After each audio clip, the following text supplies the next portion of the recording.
Hello and welcome to 24/7 Football. England have two upcoming friendlies against the Netherlands and Italy, and in this video I'm going to pick my starting 11 who I believe Gareth Southgate should pick for the Friday night fixture against the Netherlands. Let's get straight into it. Start with in goal, Nick Pope. The reason I picked Nick Pope to start on Friday night is looking at all the other goalkeepers. You've got Joe Hart, Jack Butland and Jordan Pickford.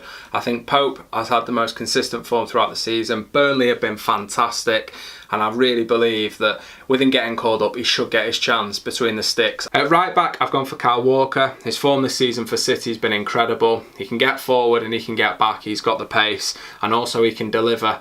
And if he can get wide and beyond the winger, then he obviously gives us another threat going forward. So that's my reasoning for picking him.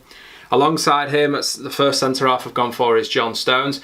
Maybe some people will disagree with this one, but I think Stones, he started obviously the season well under Pep. Yes, he's had a few bad games recently, and I know Otamendi and company have both played. But for me, I think out of all the centre-halves that England have got there, I think he's the one that stands head and shoulders above everyone in terms of experience, even though he's still a young lad. So he gets my nod at centre-half. Alongside him, I've gone for Burnley's James Tarkowski. Again, I think you're going to take him and put him in the team. You've got to give him his chance. Burnley have been incredible this season. Nobody expected them to be in the league where they are. And I think that's testament to Sean Dyche. But I think at the back there, they've been hard to break down and have been defensively good. And Tarkowski's been there most of the time, so he gets the nod alongside Stones. At left back, I've gone for Ashley Young. A controversial one with some people, I know. But I firmly believe that Ashley Young right now is probably the best left back that England have got. In terms of he can get, again, like Kyle Walker, he can get forward, he can come back. He's got the pace and he can deliver. And I just believe he's the better option at the moment out of himself and Danny Rose. No disrespect to Danny Rose, because when he's on form, he is a great player. But that's the reason I've gone for Ashley Young. I just think right here, right now, he is the better of the two and the most in form. Into the midfield, first of all, I've gone for Lewis Cook of Bournemouth. Again, a bit like Tarkowski. If you're going to take him, then you've got to play him. That's my motto anyway. What's the point in taking someone and just leaving them out? Give him his opportunity. Yes, Bournemouth haven't been terrific this season, but when they have, you know, he has performed quite well for them. And as I say, give him his chance. Let's see what he can do. We've got a massive World Cup coming up ahead of us, and you know, if he can perform in these next two games against the Netherlands and Italy, you never know, he could be an outside bet to go to the World Cup. Alongside him, I've gone for Jack Wilshere. Again, some of you may say it's controversial, but I think in the form that he's in at the moment, it's hard to leave him out. And again, looking alongside him at the other names that could have played there, you had Oxlade-Chamberlain, who, yes, granted he has had a few decent games for Liverpool recently.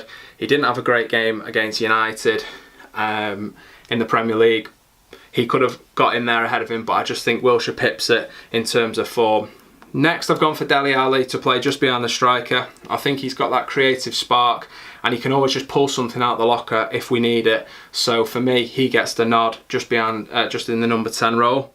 Right wing, I've gone for Raheem Sterling. I think he's had a superb season for City. He scored plenty of goals and I think it's very hard to leave him out. I think obviously, again, going forward, he's got the pace, he can deliver, and hopefully he can be a big player against the Netherlands and Italy. And I can't see him being left off the plane to Russia. So for me there, Sterling's a dead cert to be going to Russia in the summer. On the left wing, again, this could cause some controversy between people. I've gone for Marcus Rashford. Simply because I am a United fan, but I think that Rashford is one of the best young talents that this country's got. I think he should be playing week in, week out for United. I don't think his confidence has been done any good this season, coming off the bench, playing 10 minutes, 15 minutes here and there under Mourinho. But he proved it the other week against Liverpool. Start him, give him a game, and he tore Trent Alexander-Arnold to bits.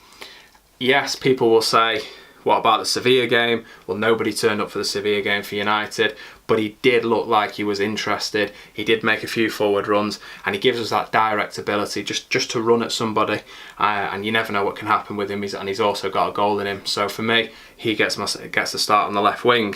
Up front, I've gone with Jamie Vardy, simply because he's in great form this season for Leicester. He's scoring plenty of goals, and I also think he gives us that direct option. If we need that ball in behind the defence, he's a man who can obviously run onto it like he loves to do, and he will put the ball in the back of the net 9 times out of 10. And I think obviously with Harry Kane injured, he deserves his opportunity again in an England shirt.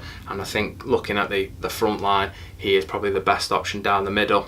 So that was my starting 11. Let me know who you would start with on Friday evening, and if you have enjoyed the video, be sure to give it a thumbs up and make sure that you subscribe to the channel, and we'll see you very soon.